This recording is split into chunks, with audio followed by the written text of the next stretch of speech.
Did he not eat it? Oh, he did eat it. I'm gonna try to stay on him for the hook set.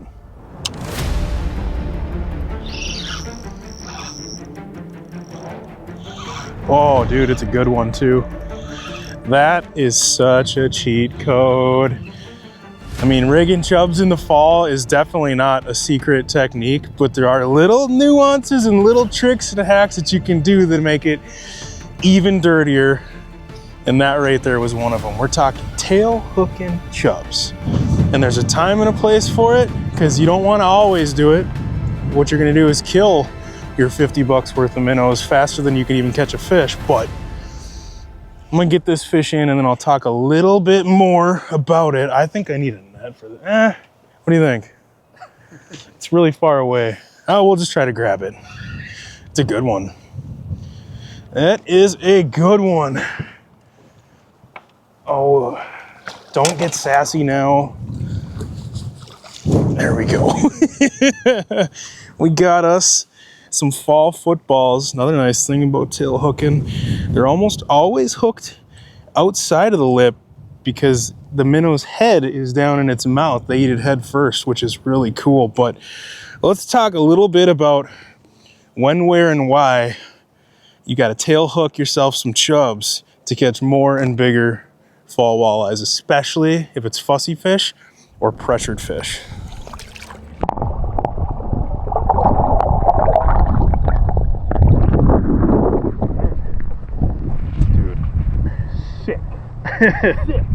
All right, so first things first, when it comes to tail hooking, you want it to be a red tail or creek chub because they're the liveliest, hardiest minnows. And when your bait is sitting down there, that minnow is just swimming around doing all the work. You're not necessarily dragging it. That minnow is gonna chill until a walleye's coming. You'll feel him getting excited and he's trying to swim away. But a couple quick things. When I hook in the tail, I go just up a little bit where it's a little thicker so it doesn't tear out. But you gotta make sure you don't have scales. You might have to pull them off. If you get scales on the tip of your hook after it pokes through, you're gonna miss a fish and be like, what happened? Like right there, see how one got on there again? Make sure you clean that off. Otherwise you're gonna be basically fishing hookless. But there's a lot of times where I bust it out, and the main thing is if you're squatting on top of a pot of fish, instead of like typically you're gonna be dragging a chub through the mouth at 0.4 to 0.7, 0.8 miles per hour, going along structure, just putting that bait in front of fish. And I'm tail hooking them when I'm gonna sit on a pod right on top of them. Maybe it's a spot on the spot, or instead of seeing them all spread out along a break, you're like, well, there's a pod of them on 2D or down imaging or live or whatever. And you can just let that minnow sit in there and swim around. I also will use it to cast. I mean, rigging is known as drifting or trolling along, but if you see a pod of fish 30, 40 feet out and you sling this thing out at them and just let your minnow sit in there and swim around until your tip goes bonk, it's a dirty way to catch fish. But you don't want to tail hook them and be trolling too much because the minnows will die fast because they're going backwards and they just get so tired, they get exhausted, they stop swimming around. Even just if you reel in like 3-4 times, that minnow's pretty much shot. You almost lose its action because it's just exhausted and will no longer swim around. So once I get it out there, I want it sitting there. I'll reel up real slow a couple times. But the thing is, their gills are gonna be opening up and they're coming backwards. And it's funny, on a bigger minnow, if you tail hooked, you're gonna feel like you're reeling in a fish. You think you got one, and it's just the resistance, those gills opening up. But there are times where if we've got pressured fish, or if it's a tournament in the fall out here, and you're kind of jockeying for position, because this time of year, 90% of the fish are in 10% of the water. And a lot of other people might find those fish too. So you can squat on that spot and just be soaking down there, and your minnow is working and doing all the work for you, and a fish comes up and eats it. But it is so dirty. There are days where it catches 3, 4, 5 to 1 just by tail hooking. And you're wondering, what the heck is that dude doing? I'm dragging a live minnow. I've got 6-pound test, whatever. I'm not catching nearly as many as that boat just 30 feet away. What are they doing differently? It's probably tail hooking a chub. My setup is the same for pulling rigs. I mean, just a super universal setup. 7.6, medium, light, fast. This is a Fenwick Elite. Same talking point as you know, traditional rigging. I want that softer, mushy tip to be able to load up and feel the bite. Still has plenty of backbone, but I don't want that fish to feel me. I'm watching that tip and waiting for it to go bonk, and letting them eat it just for 10 seconds is kind of the max for me.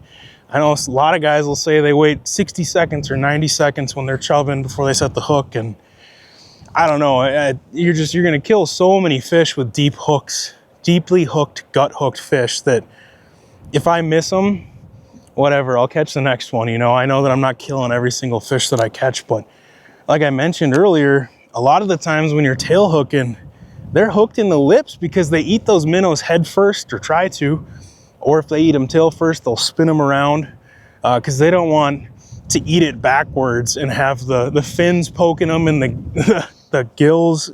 You know, it's not very streamlined going down that way. So when they eat that minnow, just naturally the tail is on the outer side of their mouth, and you get a lot of nice lip hook fish. But setup wise, I'm using 6-pound Sufix Performance Braid. I got a 3/4 ounce tungsten weight on here. You know, weight isn't a big deal for this type of thing because I can cast it, I can drag it, whatever. Tungsten, I'm not gonna lose them to pike, and it's just sensitive. And I'll run about a 3, 4, 5 foot leader. I know some guys will run like 7, 8 foot leaders when they're tail hooking chubs. And that kind of depends on the day. You got to play around with it. Sometimes it reminds me of ice fishing with set lines and rattle reels. Sometimes you want that minnow to be able to do a lot of moving around. If the fish are super fussy, they don't want to chase it as it swims away 7 feet. And you see that ice fishing more than open water just because of the nature of being right on top of them and watching them. I don't know, about a 4 foot leader is kind of good all around, but just play around. If you got 2 people in the boat, have one dude have a 7 foot leader, have the other guy have a 3. And as soon as somebody catches 2, 3 fish to your none or one, you switch them both. And that fish I actually got to watch on the graph, and he came up pretty far. It must have been, I don't know, 4 feet off bottom or something like that, coming up to chase the minnow. And just using a little number 2 hook. Got that fluorocarbon leader, 8-pound test. I believe it's number 10 swivel. Now I always put a little bead in between the swivel and the weight just to protect that knot from the weight smashing on it. But it is a nasty way to get bit if they're turning down even live bait. And you're like, if these things won't eat this red tail, they're not gonna eat anything. Well, they might eat it if you spin it around and tail hook them and let that minnow do all its natural work versus you just dragging it past them. We're going with a dog for this one.